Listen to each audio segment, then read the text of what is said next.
Herzlich willkommen aus der Österreich-Amerikanischen Gesellschaft. Mein Name ist Philipp Ozenter, ich bin der Präsident dieser Organisation und wir sind ganz aufgeregt, weil heute haben wir einen wunderbar interessanten und ganz speziellen Abend. Hier in der Österreich-Amerikanischen Gesellschaft geht es um Brücken bauen, Menschen zusammenbringen und das seit 75 Jahren. Und heute Abend haben wir eine besondere Möglichkeit, auf diese Reflexion hinzukommen. Wir besprechen nämlich die ersten 100 Tage der aktuellen Administration der Vereinigten Staaten. Das ist eine für uns ganz außergewöhnliche Gelegenheit, auf diese wichtige Angelegenheit hinzuweisen, dass es uns sehr stark darum geht, dieses Element der Brückenbauen aufmerksam zu machen. Und wie man schon sieht, ist dieser Tag auch für mich eine besondere Sache. Ich bin ein bisschen nervös und möchte jetzt an den Rainer übergeben, der das dann seriös weitermacht. Danke. Danke, Philipp.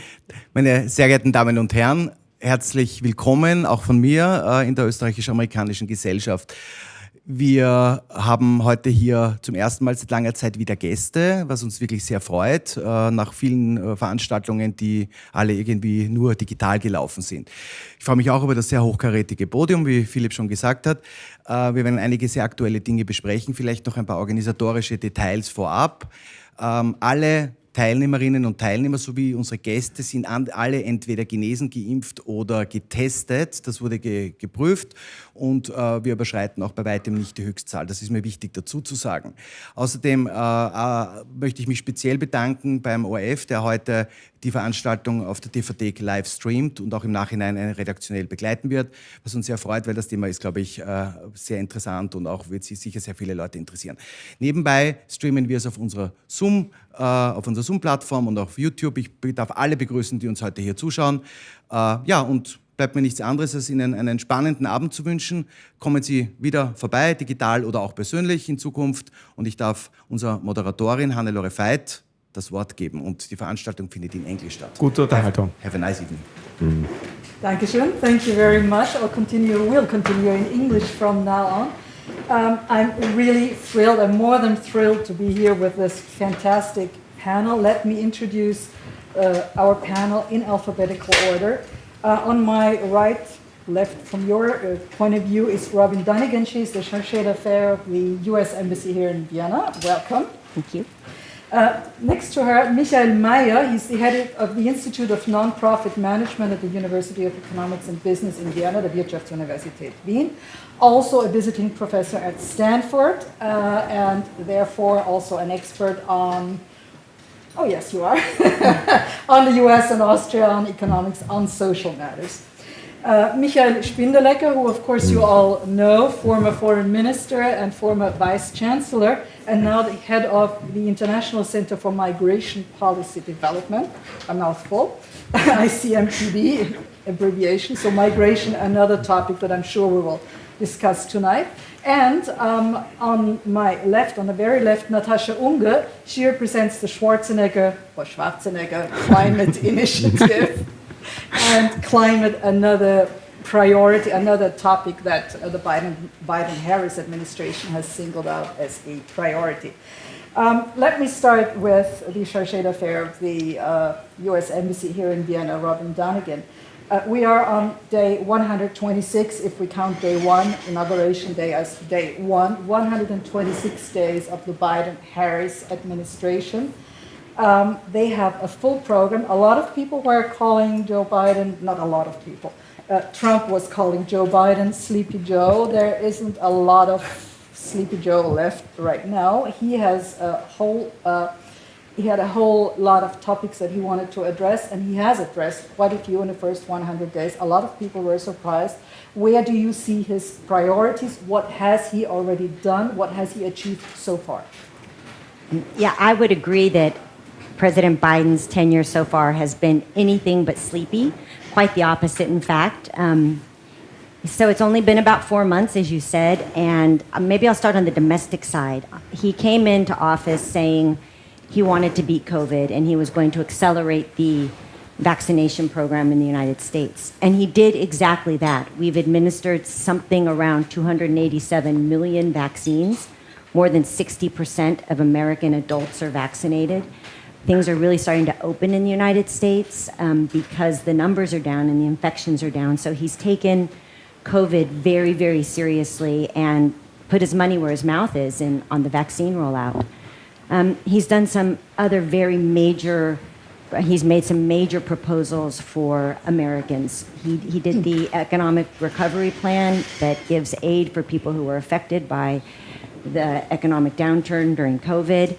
Did the American Families Plan, which puts new investment in education, childhood education, lower income families. He's proposed a major infrastructure bill, which is sorely overdue in the United States. And if it's passed, and even if 75% of what's in it is passed, it will make a real transformative difference in the United States. So on the domestic side, I think it's been a remarkable 4 months and absolutely anything but sleepy. On the foreign policy side, I'm a career diplomat, and President Biden came into office and said, we're putting diplomacy first. We're going to lead with diplomacy, and we're going to do that with our closest partners and allies, and those are the Europeans.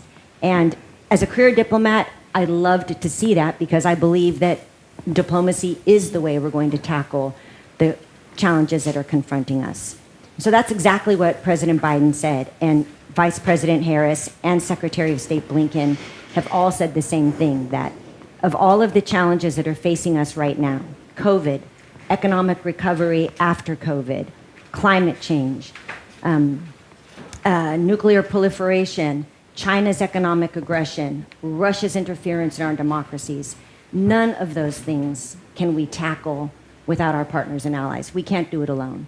President Biden has said that our transatlantic relationship is going to be the cornerstone of everything we achieve in the 21st century. And I think that really tells you a lot about how he looks at our partnership with Europe. So in practical terms, what has that meant? Well, the first day President Biden was in office, he re-signed the Paris Accords to start the paperwork to get us back into the agreement. He hosted a climate leaders summit in April and significantly upped our commitment to our emissions reductions. In the infrastructure bill, there's a lot of money in there for clean energy, for infrastructure that will help the clean energy revolution. So on the climate front, he's already done quite a bit.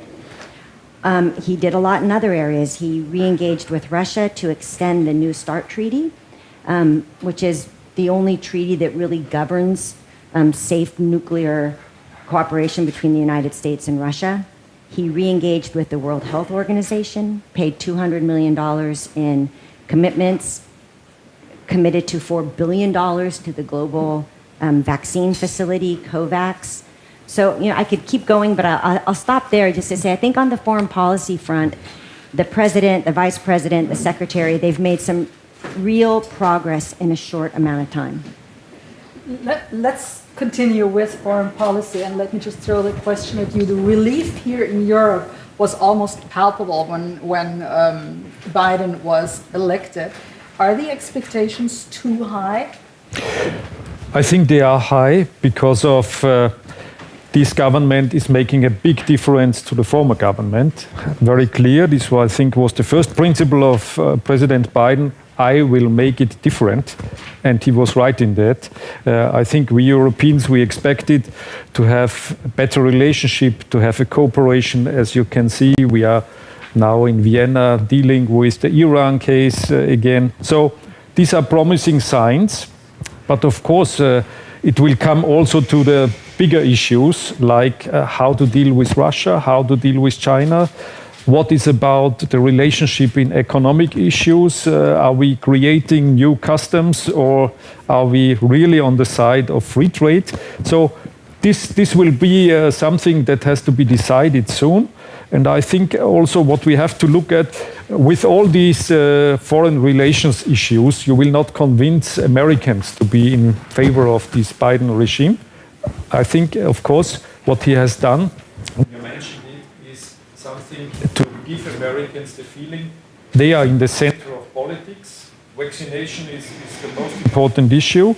And I think This was a very successful start of the Biden administration. I think many Americans feel that they are secure now, that something is ongoing, and this is very promising. Let us stay with the topic for a moment. China was, you mentioned China. China was, or let's say the Pacific was, or is, or has been in the past years, the hotspot for the United States. It started with Obama, pivot to the Pacific. Biden, is he going back to Europe? Or let me put it in the words of somebody I just met. I met recently in Washington, who works for a think tank in Washington, who said Biden is a transatlanticist, but in a Pacific century. Yeah, I mean, I don't think that's a bad description, to be honest with you. I don't know if that's how the president would talk about himself, but when the president or the secretary of state talk about the challenges that are in front of us, China looms large. And when they talk about what is a threat to our way of life, our international norms, our Western values, and it's China. And so I think that you can look at it a century where if this is one of the sort of greatest challenges, how do we meet the challenge? Yeah, but do Europe and the United States, maybe I'll ask you that, do they think, are they close together do they think alike when it comes to China, or do you see gaps there? So I think that it was one of the reasons, one of the few issues where President Trump had a majority of voters. Yeah. It means bipartisan issue, right? There was the policy towards China was too smooth beforehand, and the second issue in foreign policy, as far as I take it, but I'm not an expert in foreign policy, was that Europeans have to definitely pay more for their defense. So, and most Americans, even the leftist Democrats I know, agree on these two issues. But a tougher policy towards China in terms of trade policy is also an issue for the European Union.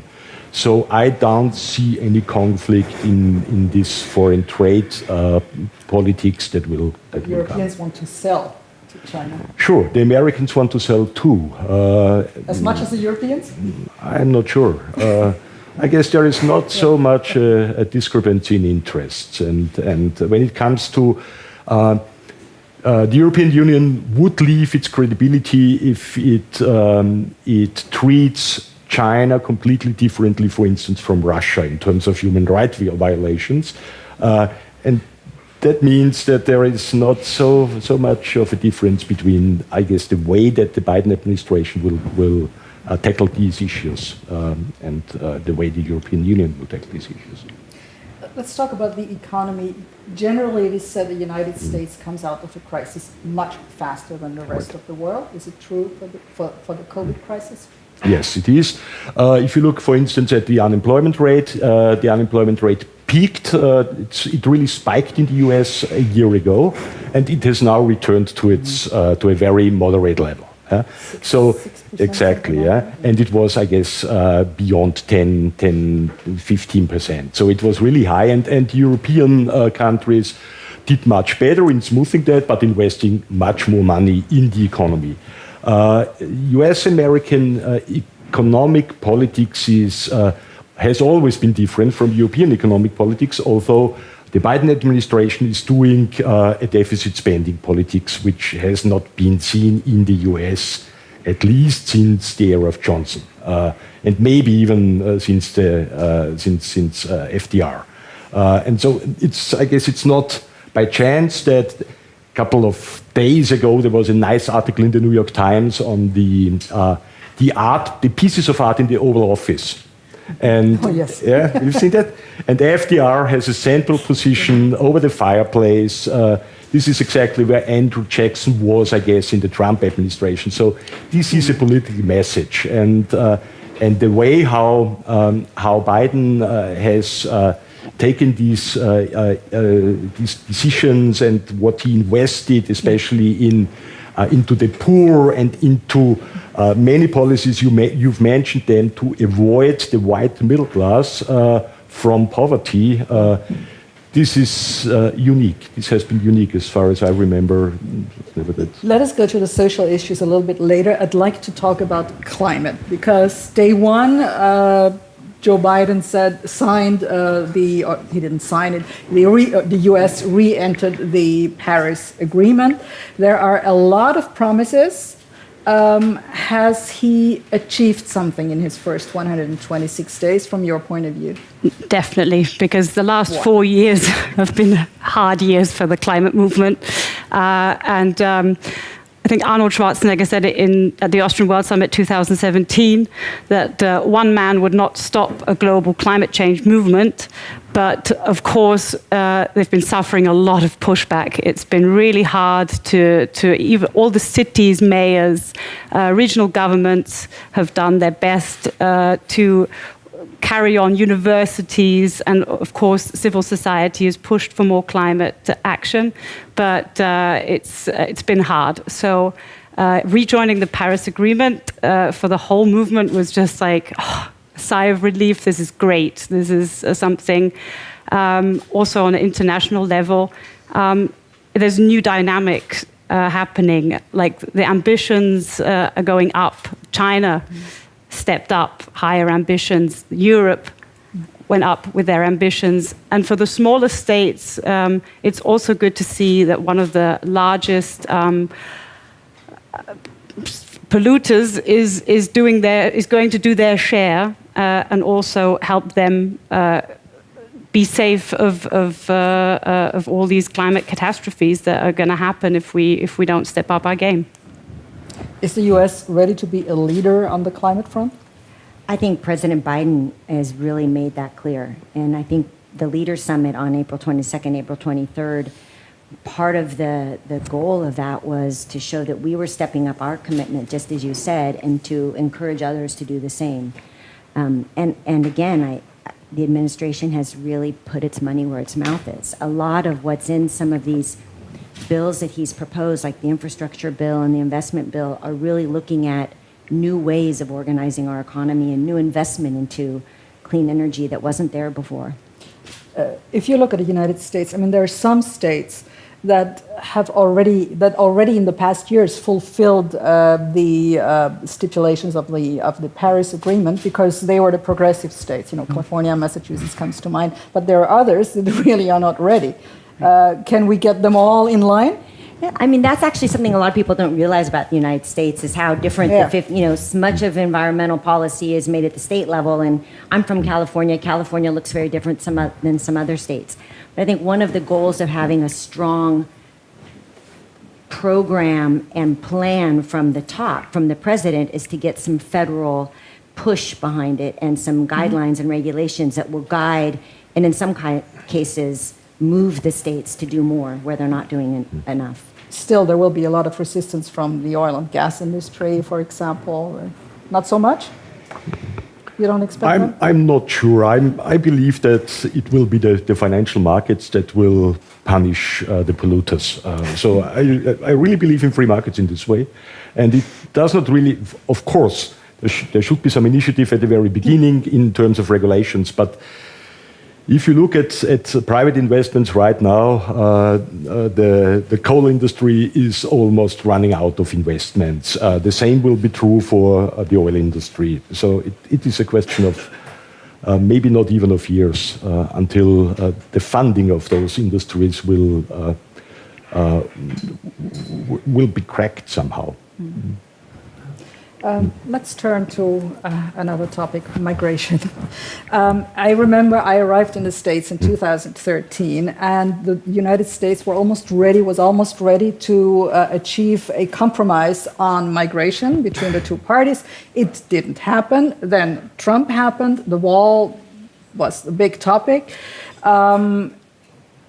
Migration was not a problem anymore because it was stopped, not only because of the wall, but because of a deal with Mexico. So all those wanting to immigrate into the United States, didn't even get to the border. Now, of course, we see a resurgence of people who want to come to the United States. What is the Biden administration doing right, the Biden-Harris administration? And I'm stressing Harris because she is in charge of migration now. Mm-hmm. What is the Biden-Harris administration doing right? What are they doing wrong? I think from the beginning, expectations were high because during election campaign, of course, they announced they would like to change this policy of Trump totally. And the result was more than 100,000 on the border side, on the south borders. So this is something that we know. If you remember this sentence from the German Chancellor, wir schaffen das, was a starting point for a migration flow to Europe. So you have to be very careful with that.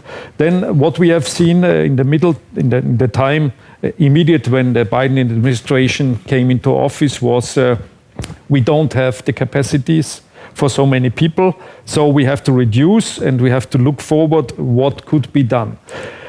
Yeah, of course, I think this is coming down to the earth and to look what is really possible, what to do. And now, as I've heard, it's about 60,000 that would be accepted. It's a total different system that we have in Europe, so we don't count the number.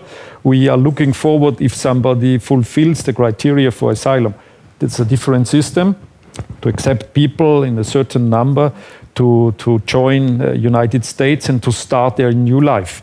But anyhow, I think this will be one of the big challenges because the more you give a big expectation, the more people will ask immediately to enter United States, especially from the south.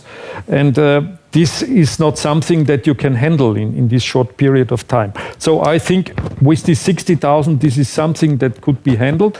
But as we all have learned, Biden was criticized by his own party because of not fulfilling this high expectation that was announced during election campaign. So I think migration is one of the big troubles we have everywhere.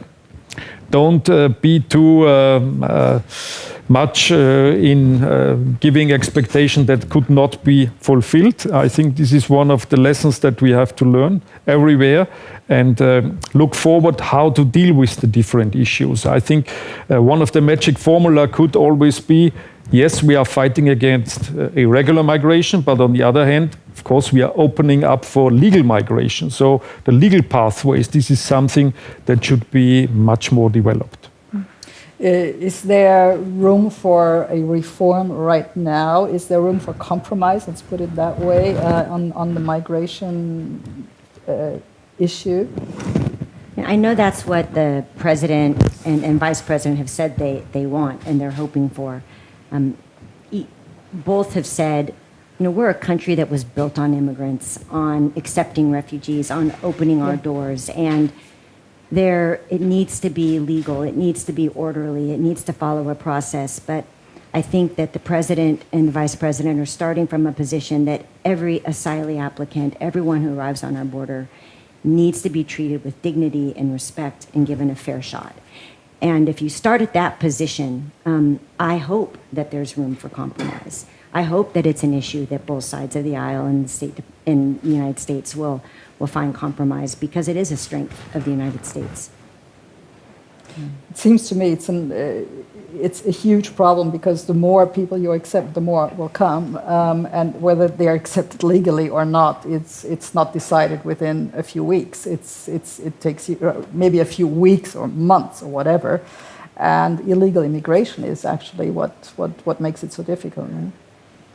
No, it's not a new challenge in the United States. A lot of people like to say that, people fleeing across the southern borders of the United States happened to President Biden for the first time. It's just not the case. It's been happening in the United States for decades, and the president has said we need real immigration reform. But he's also done something that some don't necessarily think of as trying to look at the immigration problem, but is related, which is increasing our assistance to the countries where some of those migrants are fleeing natural disasters due to climate change or crime or gang violence or drug-related violence. So a lot of what the administration has done is put a new focus on assistance to Central American countries where we can do more. If I remember correctly, it was even Joe Biden that was sent down to these countries by President Obama. That's correct, yeah. Years and years ago, yeah. Exactly. Yeah. So something is going on there? Yes, and it's a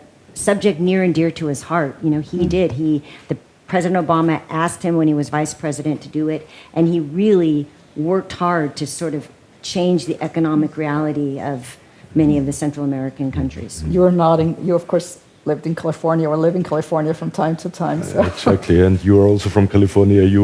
Yeah. So migration and immigration is in the US is a problem completely different from Europe, as I've learned, because labor markets are way more flexible, because the social security system is not that dense as it is in Europe. Therefore, and economy widely depends on undocumented immigrants that do a lot of work in California. So yeah, that's crazy.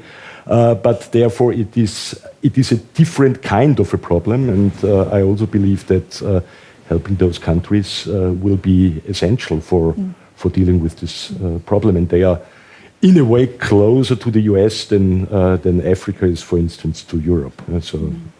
Yeah. One of the big issues within the migration debate was the issue of dreamers, because they were so close to, getting accepted during the Obama administration, and then you could never figure out where the Trump administration was going, because one day the ex-president was saying, "Oh, I love the dreamers." The next day he was saying, "No, you don't get anything." So are we close to achieving something for the dreamers, do you think? My understanding is that the proposal is to find a way for them to stay, and I certainly hope so. I mean, my kids went to school with kids who came over when they were 1 year old, who had never lived in, Let's just explain dreamers. Yeah. Maybe not everybody knows, because we're just throwing that around. Yeah. So the DACA dreamers are the children of undocumented immigrants who came to the United States when they were children, and then were going to be forced to return back to their home country. But in many, many cases, these are kids who came over when they were 1, 2, 3 years old. In some cases, didn't even speak their home country language, had gone to U.S. schools, were fighting in, were members of the U.S. Army or U.S. military, and that their homes were in the United States, and they really didn't even have ties back to their original birth countries anymore. So the idea was, do we have to find a process, a humane process, that allows them to assimilate legally into the United States? And President Biden has said he would do that. Yeah. You were talking about social issues before. A lot of editorials that came out with 100 Days of Biden were stressing that they're surprised that the Democratic Party is moving so far to the left, because everybody was thinking, or most people were thinking, Joe Biden is a man of the middle, he is bipartisan, he's always seeking compromise, he's under pressure from the left, we know that. Do you think that his issues reflect a move to the left? Not his issues, but what he's doing right now. I mean, he's talking about unemployment benefits, he's talking about raising minimum wage, about child care, things like that. Is that getting more European? Are the United States getting more European? I would agree with that. I would not agree with he moves more to the left, because I but for guess America, is it left? Maybe it is left, but it is in another way. It is doing some policies for also the white middle classes, and relieving them and helping them not to drop down into poverty. And this was one of the major sources of the Trump and of the Republican Party, of the Trump victories and of the Republican Party beforehand. And it was clear that if you want to get a sustainable majority in this country, you have to do something with this group. And when I was in Stanford last time, there was a talk by Nobel laureate Angus Deaton, and his spouse Anne Case about their book Death of Despair. Not sure whether you know about that. The United States of America is the only country in the OECD region where the life expectancy is stagnating. And this is mainly due to the fact that life expectancy is even decreasing in the white, non-college educated population. So there is a big social problem which Trump was addressing by his identity politics. And I guess the Biden-Harris administration doesn't have any choice to address this problem as well, and hopefully not by identity politics. This wouldn't work because the Democrats do not stand for this type of white supremacy politics. But they have to address it economically. How? And by, for instance, by exactly those measures that the Biden administration is now taking. So by investing into free college attendance in community colleges, by strengthening childcare, by what they are doing, direct monetary help for poorer people. So it's a completely different way of investing into the economy than we are used to in Europe, where we invest into businesses mainly. They are investing into the poor population that they can spend the money and thus accelerate economic growth. And I guess all these policies point towards the fact that the Biden-Harris administration has realized that this is one of the major problems. So this kind of white, non-college educated population. Renovating houses in poor areas, right? I was just reading about that today in one of the big newspapers, issues like that. Let's go back to climate. The one in charge of climate is in the United States is John Kerry. He was appointed right from the beginning. What do you expect from John Kerry? Can he carry that forward? He knows Vienna because he spent a lot of time here during the Iran negotiations. I understand he likes Vienna and he likes the restaurants in Vienna, which are reopening, thank God. Well, we have invited him. Is he coming? We're waiting for an answer, but he has been invited, and hopefully he will be coming on the 1st of July for our Austrian World Summit. Yes. In your view, is that a good appointment? Oh, yes, definitely. I had the honor of watching him live in Paris when he was negotiating the Paris Agreement, and he did a fantastic job then, and I'm sure he's doing a fantastic job now. He's traveling around a lot. I don't think the media is covering it as much as he's doing. He's been with haven't seen much. Yeah. Yes, but he's visited the Pope. He's visited the Pope. He's been to Germany not so long ago. So he is, I think, on a maybe not such a public level, but on a diplomatic level, I think he's trying to do a lot of groundwork for the COP in November in Glasgow, if that hopefully can take place in person if the virus lets that happen. And also, Kerry is not on his own.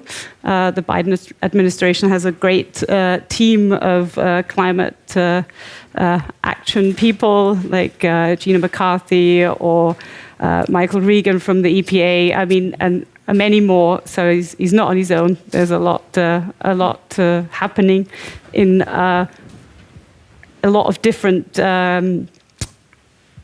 regions and areas. Like it's being mainstreamed into every policy, health or security, national security. It's part of the National Security Council and everything. So I think a lot's being done, and Kerry's definitely. Is Arnold Schwarzenegger doing something, working together with the Biden administration? He has his own little thing, or not so little thing. Yes, he has many different little things, yes. And but I think a lot of leaders on all different levels in the US ask him for his opinion, and he likes to give his opinion, and because he's done a lot in his time as a governor in California, a lot of groundbreaking work, and he still does. So, yeah. Do you expect John Kerry maybe for We're hoping, definitely. So, I mean, Arnold Schwarzenegger this year will be coming in person again. Last year he hosted the summit virtually from LA. no sleeping for him because of the time difference. So we're definitely hoping the invitation has been sent, and we have to see. I think because of the virus, everybody's unsure about traveling. So keep our fingers crossed. One of the, I guess, next highlights of the Biden administration came out today will be a meeting with President Putin in Geneva next month, which is June, which should happen very soon. What do you expect there? And can you sort of tell us what is the difference between the Trump administration and Putin, and what you expect from the Biden administration and the Russia policy? So when President Biden says that he wants to put diplomacy first, he didn't only mean with our partners and allies. He also means that we need to use diplomacy with our competitors, or in this case, with Russia. And so I already mentioned that we worked with Russia to extend the New START treaty. And what the president has said, and Secretary Blinken has said, is that where we have shared interests, we will cooperate with Russia, but that doesn't mean that we are not going to hold Russia accountable for bad behavior. So we have a shared interest in having a predictable and stable relationship. And I believe Russia has said something similar. And so the two presidents, the secretary met with his Russian counterpart, Minister Lavrov, last week in Iceland. The two national security advisors met on Monday, I believe. And now the next logical step, and a good step, is for the presidents to meet. But that doesn't mean that Russia gets a pass on interfering in our elections, interfering in our democracies, supporting poisoning of its own citizens. So the president will be tough on the issues where he needs to be tough, but look for us to work together where it's in both of our interests. Yeah, I was at the Helsinki summit between President Trump and President Putin, which was amazing in a lot of ways for us journalists, because policy at that time, Russia policy at that time was you never knew what to expect. And in that case, after the meeting, President Trump was more or less saying, I believe the Russian president, I believe Putin, I don't believe my own intelligence services. So that we cannot expect from Joe Biden.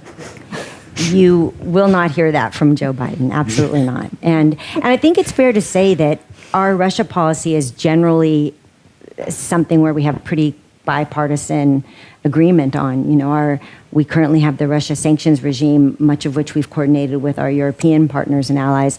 That has strong bipartisan support in Congress. So it's an area where I think you can get most people behind a policy that holds Russia accountable, but looks for areas to cooperate where it's in our interest. Let's talk again about Europe. Tony Blinken, the new Secretary of State, not so new anymore, is known for his really strong personal ties to Europe. He grew up partly in Paris. He attended school in Paris. He apparently speaks French with almost no accent, if an accent at all. Would connections like these help in a relationship between, the United States and Europe? I think, of course, this always helps, because if you have a personal connection to a special region, you will think about it, you can talk about this with your partners. But anyhow, I think American policy has a straight line where they would like to see some goals. And of course, I think with this first meeting now with President Putin, we should not expect too much, because they will talk about maybe a new startup treaty, about what both sides would like to see in the future. But we should be reminded, one of the most important conflicts is still ongoing in the Middle East. And I think it's good that America is back also there, because it's needed to have there a balance. We have Russia now with a strong feet in Syria. We had no Americans. They have only been on the side of Israel, not interfering between Palestine and Israel. And I think to be back there and to look at both sides, this is really needed. Yeah, I understand Secretary Blinken is down there right now. Yes. How do you view the Biden response to the recent violence down there? I think it was a strong signal to say we want to have immediately stop of the conflict concerning not to have any weapons more being shot to Israel and to the Gaza Strip. So I think, and he made a strong statement to that, saying, I will talk to Netanyahu that he will stop that, and it stopped at the end. So I think this was really something that we did not expect in this way. And I would say, as a European and as a former foreign minister, this was really needed. We have missed the United States in this conflict for certain years. Can the United States, can the United States still be an honest broker in the area? Question to both of you. Yeah, it's interesting. I think to come back with that, the only moment is when a new administration is arriving to send some signals that they would like to do it in a different way. Then you could be an honest broker. If there is too much time ongoing after taking over the administration, then it will not be possible. So it was the right moment, and I think just to get also trust from the Palestinian side, from the Arab side, is not easy. But anyhow, I think it will depend how the Secretary of State will now deal in the region, and it's possible, but it will be a longer way, I think, to get really back to have the trust from both sides. You could also say that under President Trump, for the first time in a long time, something happened in the Middle East. With the Abraham Accords. Yes. Yeah, I think, and Secretary Blinken has said that any time we can get a better relationship between Israel and its neighbors, it's a good thing. And whether or not you can be an honest broker, I don't know if that's the term I would use, but Secretary Blinken was in Israel today, and he was there first to show our support for Israel's security, but he also was very clear to say that the security, opportunity, and sort of dignity of everybody, Palestinians and Israelis, matters.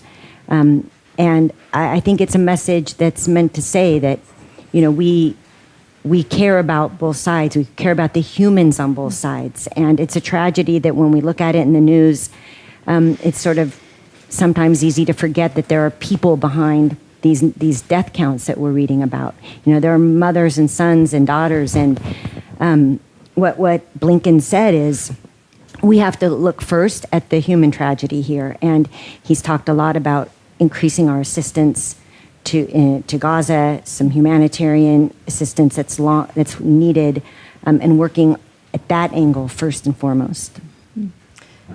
Generally speaking, the United States wants to, at least let's put it that way, under President Trump, the United States were becoming more and more isolationist, moving out from, you know, where they were before. It's continuing under Joe Biden, isn't it? At least Afghanistan, he wants to be out by 9/11. So is he continuing the Trump policy?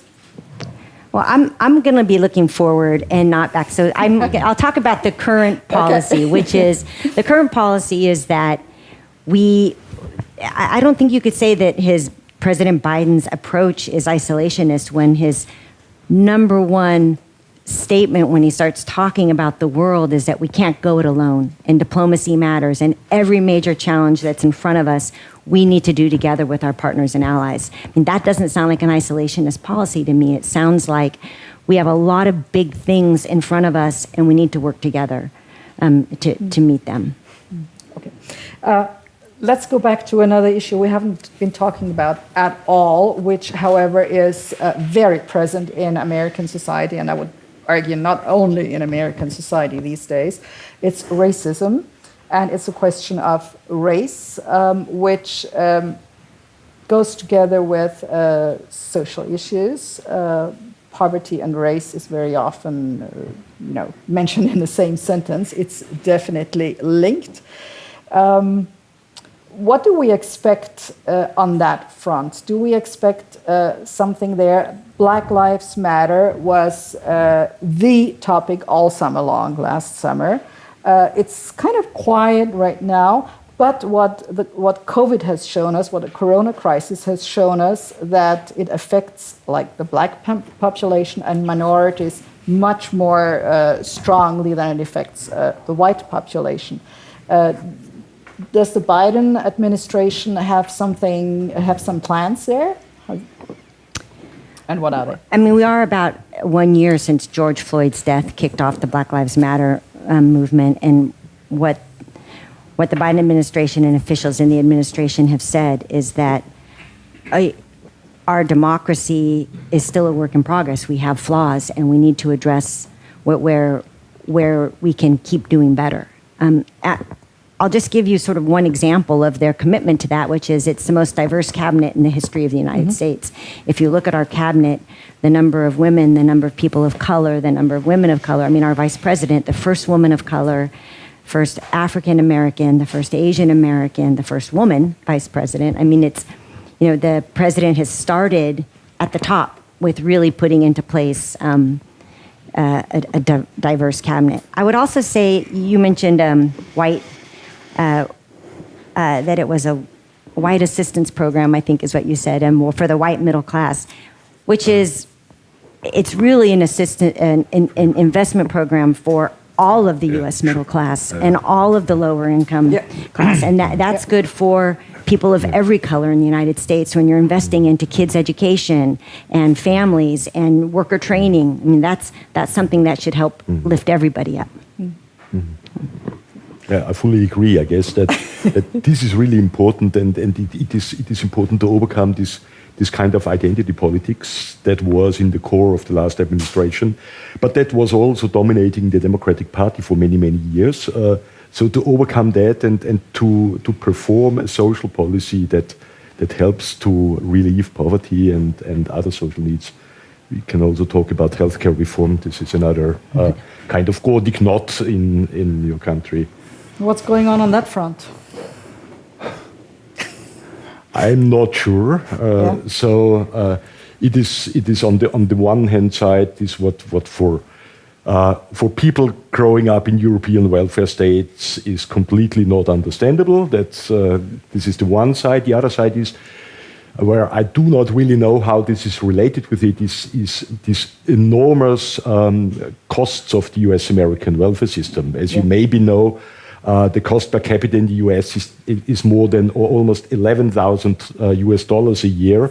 And the next expensive country, I guess it's Switzerland or Norway, it is only 6,000. It's a little bit more than the half of. And it's a system that works. Crazy, and the system does not work. Yeah, everyone who has been there has been somewhere suffering from the healthcare system, which is super expensive and not efficient. And I guess this will be in domestic politics one of the big issues.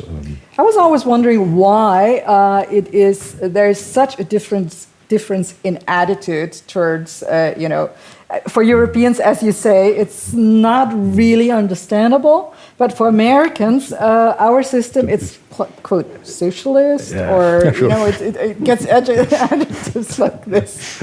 So, do you have an answer for that? No. I read recently that when you don't know enough about something to say something intelligible, and healthcare policy is not my strength. Maybe one explanation for that is a colleague of mine in Stanford, the sociologist Dick Scott, once told me when it was I guess about this question, and he told me, Michael, you have to understand what is the spirit and the DNA of the United States of America. This is against government. We did not fight the British King. Yes, we did fight the British King, but it was not a revolution against the British Empire. It was a revolution against government.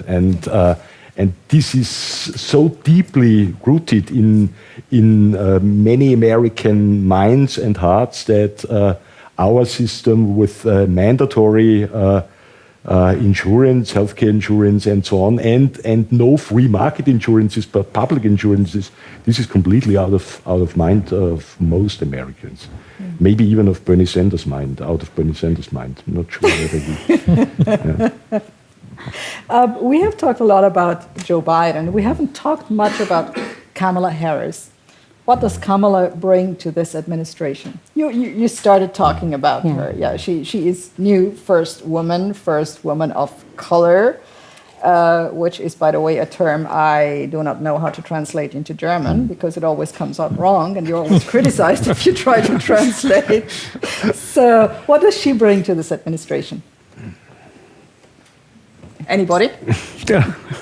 Yeah, from my point of view, I think the way she's doing politics is a little bit different from the past. So I've never seen such an engaged vice president. Normally, vice president is doing what the president is giving him or her.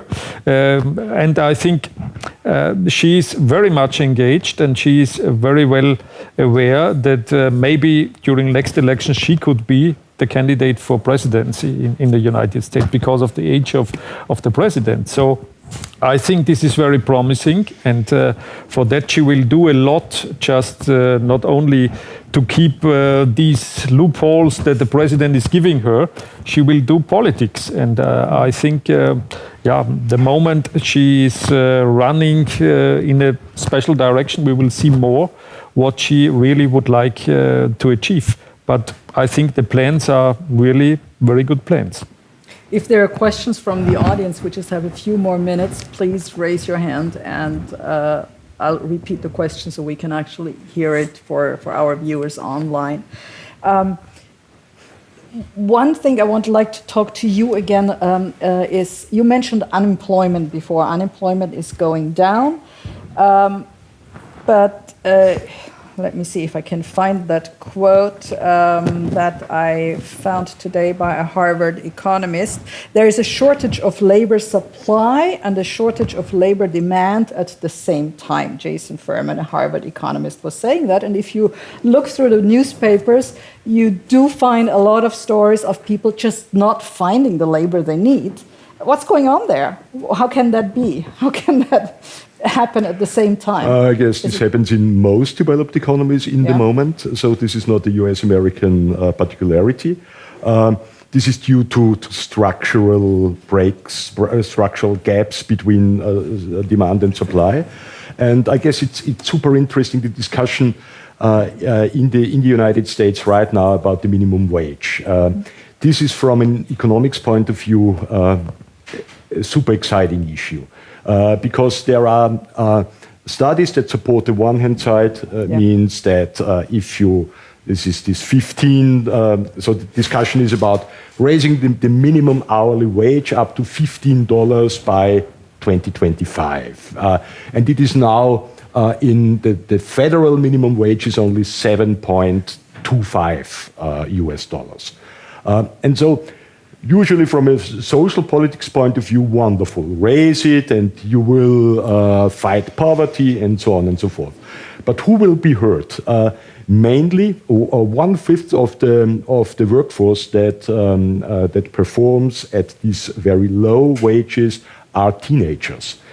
They are doing their first job. They are entering the labor market. So many which is also a difference to Europe, isn't it? Yeah. Many even left economists then tell, if you raise that minimum wage, people won't employ young, colored male anymore because they do not trust them in a way that they are willing to pay them 50. Mm-hmm. But they tried at 8 or at 9, and so this is exciting. What happens right now? I'm not sure how this will come. I guess in the House they will this law will have a majority, but not in the Senate. It's exciting. Yeah. Mm-hmm. The Senate is the Senate is really divided 50-50, and with the vote of the Vice President, Democrat of West Virginia, who is rather Republican, and forgot his name, but Joe Manchin. Yeah. Yes. Talking about Congress, talking about the House of Representatives and the Senate. Congressional elections are coming up next year. I somehow have the feeling the Biden administration wants to achieve as much as possible, as fast as possible, because everything may change with the elections. Right now they have the House of Representatives, Democrats, I mean, and they have a slightest possible majority in the Senate. Is that behind their really pushing forward right now? As you'll hear most State Department personnel say, and I've even heard Secretary Blinken say, we don't do politics. Right? I'm nonpartisan. I don't get into the politics of Austria, and I don't get into the politics of the United States. But I do want to follow up really quickly on one thing. Yeah. We were talking about the economy, because we haven't had a chance to talk much about the U.S.-Austria relationship. Yes. And it's something a lot of people do not know, which is how close our economic relationship is and how it's growing, that we are the second largest export market for Austrian products. And I like to tell the story that probably 15, 20 years ago, I was on a ski lift in Lake Tahoe in California. And it was a bad weather day, and the lift started the chair started moving. And the guy next to me, who was a stranger, looked at me and said, let's hope it was made in Austria. which is sort of like... which is the idea that Americans have this idea that Austrian products are really high quality. And Austria has become among the top 10 fastest growing trade partners with the United States and top 10 fastest sources of direct investment. So you were asking about labor shortages. I mean, one thing Austrian companies do that invest in the United States is that they bring some of the excellent program that you have here for apprentices program, the Lehre program, to the United States and help contribute to some workforce development, which has really been, I think, mutually beneficial of this strong, increasing trade and investment relationship that we have. Speaking about relations, and of course that also concerns companies traveling between the United States and Europe, when do you expect these travel restrictions to disappear?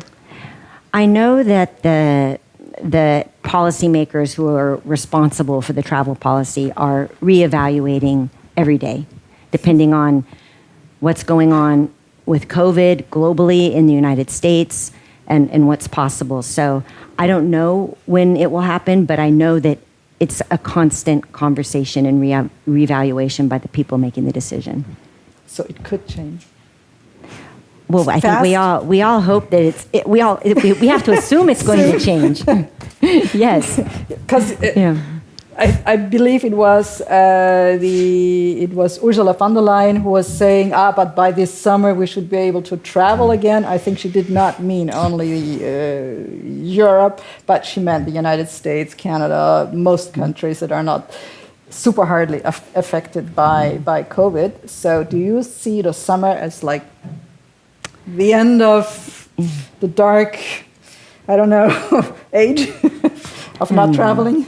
The president said in the beginning that he was putting the restrictions in place because the most important thing was the health and safety of not only Americans, but everybody. And I think that will be what will guide his decision on when to lift the restrictions. We just have time for a very, very short last round, and I would like to ask all of you what you see as the biggest challenge for the Biden-Harris administration in the next 3.5 years. Okay. Who would like to start? I can start. Yeah, okay, go ahead. Well, of course, I'm going to say climate change. Of course. And as a communications person, I'm going to say climate communication. Because like a Yale research... In the United States. Yes. Yeah. A Yale research shows that only 26% of the Americans are alarmed by climate change. So I think there's a lot of work still to be done to convince normal Americans to get behind the whole climate movement and join in and believe in the fact that there are new jobs, green jobs to be had, and that it's not going to impact them negatively on a financial, economical, in an economical way. So. Yeah, if I may, just concerning foreign policy, I think one of the big challenges is not the region that we have so much in the focus. It's the Chinese Sea. What is going to happen there, especially with Taiwan what is ongoing in China. There is a total increase for military equipment ongoing. So this is something that will be a challenge for the United States, how to deal with China and how to come along with that. And the second issue is going out of Afghanistan was a decision made by Trump, but it is happening. And what is left there?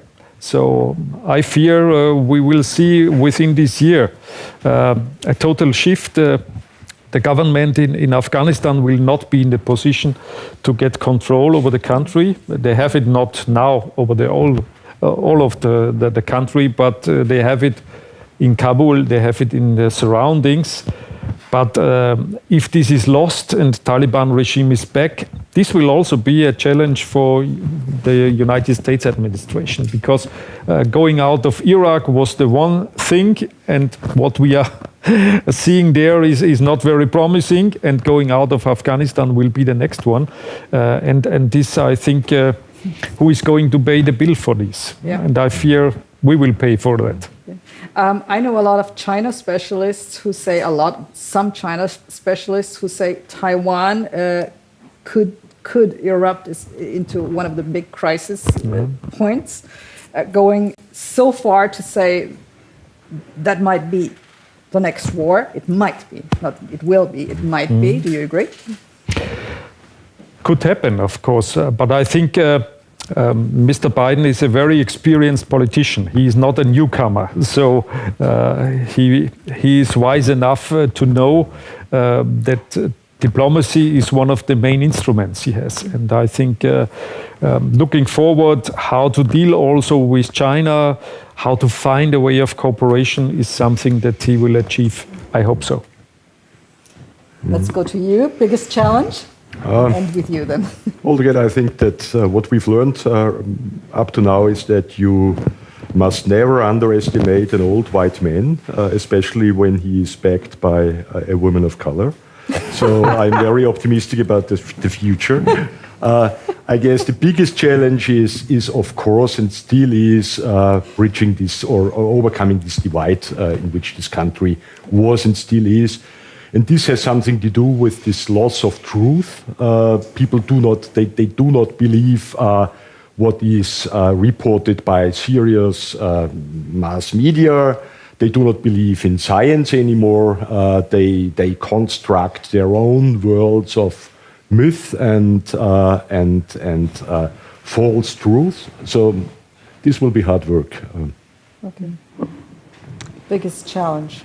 Well, I'll stay in my foreign policy lane. First, very quickly on Afghanistan, we're pulling troops out, but the United States isn't leaving Afghanistan in a sense. I mean, we are going to stay there with the assistance programs, and we have considerable humanitarian assistance, educational assistance, security training. So that's the good news part of that story.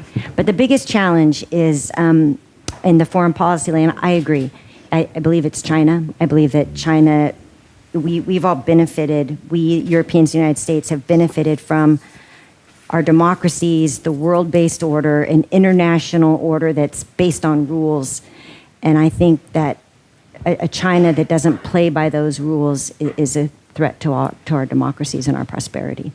I think that will be a full discussion by itself, China, the United States, and Europe.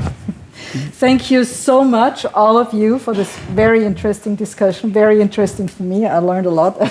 As usual in every discussion, there's so much to gain and so much to learn. And thank you, the audience, who have listened to us, who have watched us tonight. Thank you very much. This concludes this evening. And we will then go on with Philipp and Rainer.